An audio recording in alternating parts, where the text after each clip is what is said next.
Hi, I'm Karen Fraser Middleton with CCC Maker Initiative, doing the marketing.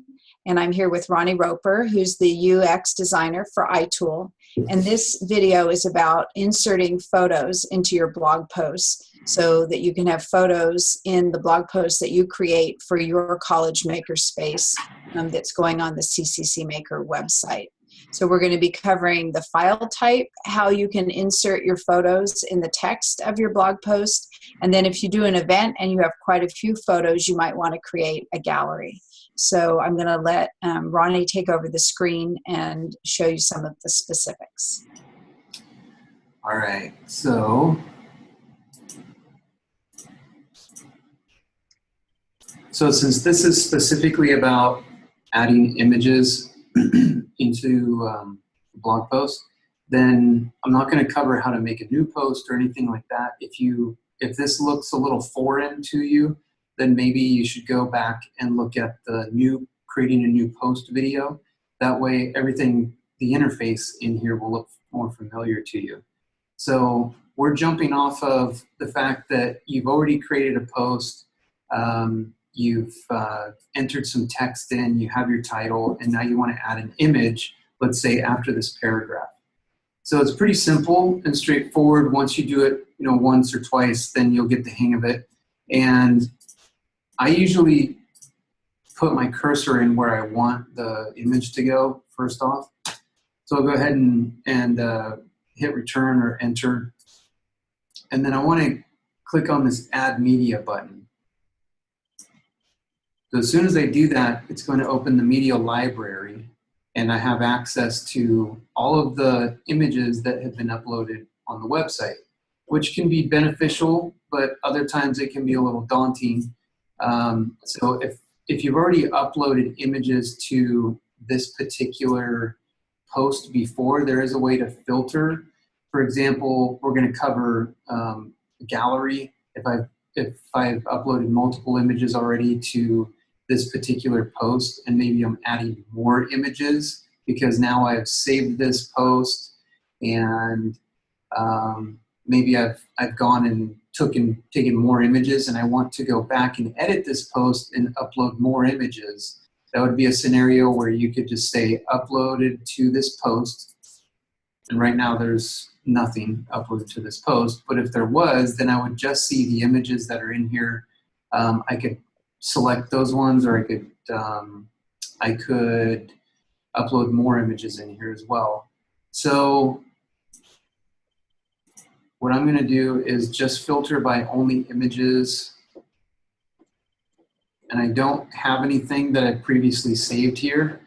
So one thing that we might be adding in here, just a heads up, is another selection in this dropdown that will allow you to only see the images that your space that have been uploaded for your space, so your particular user, because every space has their own unique user, and what we're looking at adding is a dropdown to filter only the images that you yourself or your team have uploaded at all to this entire library. And if you did that, then you would be able to select that dropdown at that time once it's added, and then you would only see the images that you and your team have uploaded, which is kind of nice because it filters through all of this other stuff and kind of gets a little bit cluttered as time goes on. So let's say I want to upload a new image, so I just click on the Upload Files tab. If you're really familiar with WordPress, you know that you can just drag and drop at any time, but I'm going to click on the Upload Files tab. I'm going to drag something from my desktop, drop it on here. It's selected. So now I want to insert this into the post. There's other options over here on the right before I insert it into the post. You can change the title in here. One tip about the title is, really quick, I'm going to do a search to show you something. I'm just going to use Sierra as the search term. So right up here, caps lock's on. It's going to show me all of the images that have matching keywords used in the title or a caption or the alt text or a description. It's going to search through all of those for all the images in the library and give me the ones that have some type of keyword that match Sierra. So that's what it's doing right now. So it might be wise for each college to put their sort of main part of their college name into their photos. Yeah. You think? Yeah. Or into the description or something. If it was maybe about an event, I'd say either put it inside of the caption. You know, you could say the event name could be in here. You could put it in the alt text, but it's really, I don't think it's too critical as far as where you put it, but it's important that as far as from a management standpoint, once you get into going through a lot of these images, you've added a lot of these things, it's going to be a lot easier to find certain things that you're looking for through a keyword. You know, if you were just to say event, there's actually things that are tagged with event already. And you can see that the one that I just uploaded, I put event in the caption and it's already catching it right now. So it's pretty good at, I'm going to take it out, but. So if you put text in the caption, then when the photo appears, the photo will have a caption. Is that correct, Ronnie? Yeah, we should test that to see where it shows up, but we can enable that caption. So when you upload a photo, I believe it is right now, but we need to look at where it actually shows up. So let's actually do that for this one. And then right now, I'm just going to leave all the rest of these settings as a default because I'm going to show you what happens just if you don't change any of those settings. So insert into post. Now you see the image has been added here. There's actually the caption right below it. And the advantage of having a caption is that often people read the title and they read the first paragraph and then their eyes jump to the photos and they read the captions before they go back and reading the rest of the blog post. So that would be one advantage of having the captions on the photos. Yeah, and plus if you have any keywords, you can search those later and through the media library to find your images really quickly. Mm-hmm. So if I click on this image, I get a few little short tips in here. These are alignment options. I can align left, center, I can align it to the right. These all kind of change how this text around it wraps around the image. And can you push one of those so we can see what happens? Yeah, so I'm going to select, say, the right one. So now the image is pushed over to the right, and now the text is wrapping over on the left of it. If I said center align, then it's aligning right in the middle of the page. And then left align, the text will wrap over on the right side.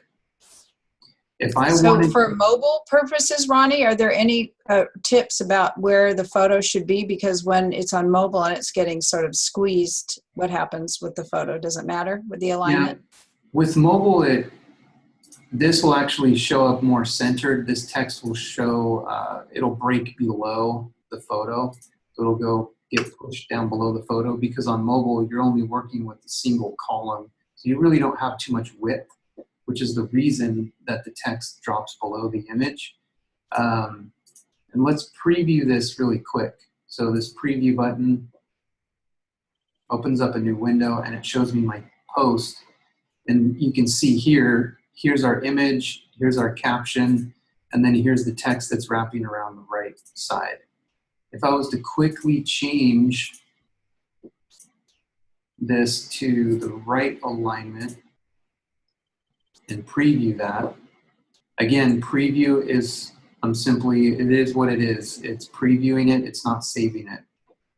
So I can kind of experiment with how this looks. Let's say that I wanted to decrease or increase the size of that photo. All I have to do is click on it and I get these little bounding boxes on the left, right, well, all the corners. And then I just simply drag one of these to resize that image. And just a quick note about resizing. your original image size is sort of crucial to what it displays at best. So as you can see, I've scaled this image up, and that is bigger than the original image size. So now it's becoming a little distorted. And if I was to scale it back down, this image will be a little bit more crisp at the original image size than if it was scaled up. Scaling down is okay, that's fine. It's when you scale up, it's stretching out all the pixels inside of that image. So let's preview what this looks like really quick.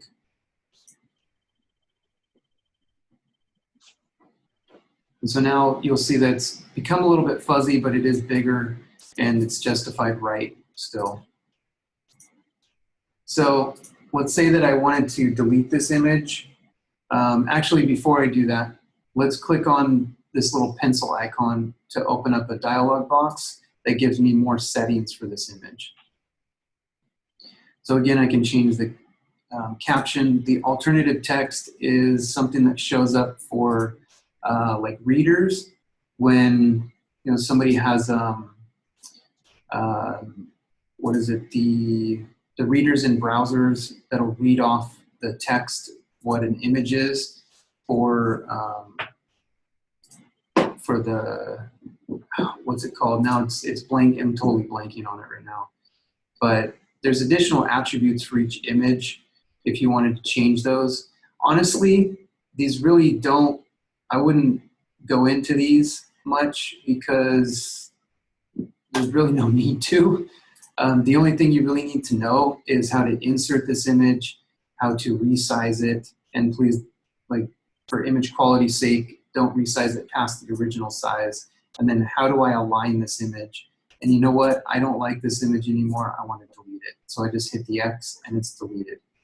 And so basic. When you're uploading the image, it seems like that there's usually a choice of, do you want a thumbnail or do you want different choices? Yeah, when I select this, then there's a size option in here, which I usually, depending on the space that it's being used in, then I'll usually select the full size. And I don't, usually won't set, sometimes I'll set the alignment if I already know, like I want this to be on the left side and the text to wrap on the right side, then I'll set it here, and then I insert it into the post. And that way it's already set. See this full size image that I selected the full size setting, so then now this image is actually a little bit better quality and it's bigger than when we first input it. So you might try a couple different things. Just keep in mind that you can insert images and you can preview them before you make this post live. So if I said, you know what, this isn't good, again, I can go back and change it. It's not solidified yet. What if I had a group of images that I wanted to show? I'm still going to add media, click the Add Media button, but there's a couple other things over here on the left, and Create Gallery is what I want to do if I want to have all the images grouped together, and it kind of puts it in a little grid format for me. So I say Create Gallery, and I'm going to select 3 images, 4, I'm going to scroll down. This is, again, is just a test, just to show you what happens. And then I'm going to hit the Create New Gallery button. Now you'll notice that it's a little bit different view, and it's an extra step. Before I can actually insert into post, I had to click the Create Gallery button. I've got the test caption that I originally entered, and then I can choose to add another caption here. If I wanted to change the order, I just grab these and drag and drop them. So if you had a sequence of photos, then this would be a good way to show those because they're always going to be grouped together. And then you can change how many columns this is on the front end. And just a note about this setting, that if you change this to say a 6 column, then these images are going to show up a lot smaller because it's forcing those into 6 columns within a specific width of the page. And I'll show you kind of what I mean by that in a second. But 3 columns is usually a good amount to show a decent sized thumbnail. And then once it reaches 3 columns, those other 2, 3, 4, whatever is left fall underneath them. And then you can play around with these different settings. It sort of depends on where you're inserting these. But I'm going to insert into the gallery, or insert gallery, and now you see that this is now placed into 3 columns, 1, 2, 3, and then the 2 dropping below. And if I wanted to edit or add to this gallery at any time, then I can click here, and I use the pencil icon. Click on that, and it opens that same dialog box that I just had when I was creating it. But let's preview how this looks on the front end. So I'm gonna hit preview.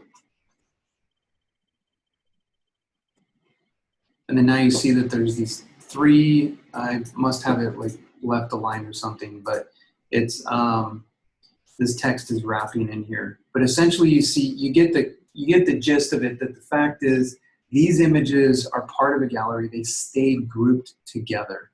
And so if you have a sequence or some images that should always be grouped together, I think a gallery is a good option to add them in to the post. If you have a single image or maybe consecutive ones that can flow vertically one after another, you don't have to use a gallery.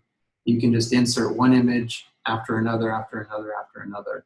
And as the person scrolls down on the front end when they're reading their post, they'll just see the image after another, after another. I think that was it for adding images. We went over a single one and then how to create a gallery. And can you think of anything else, Karen? Well, and then that you can use a variety of photo type files. So you can use a PNG or a JPEG or a TIFF.